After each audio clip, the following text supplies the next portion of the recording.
চাঁপাইনবাবগঞ্জ জেলা ভোলাহাট ময়মারি গ্রামে ইকলুসুর রহমানের বাড়িতে গ্যাস সিলিন্ডারের পাইপ লিক হয়ে আগুন লেগে যায় আজ রাত 8:20 সময়।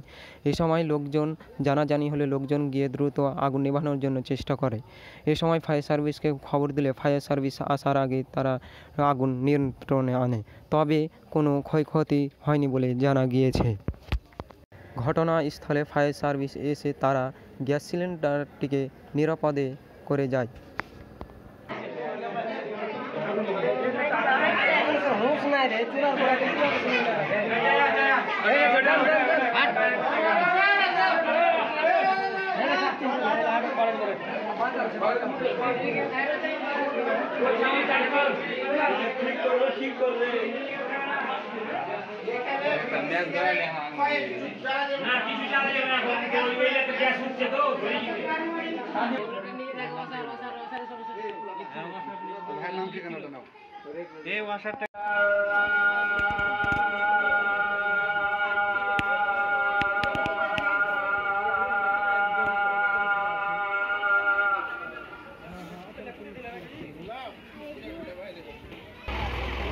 চলে যাবে লম্বা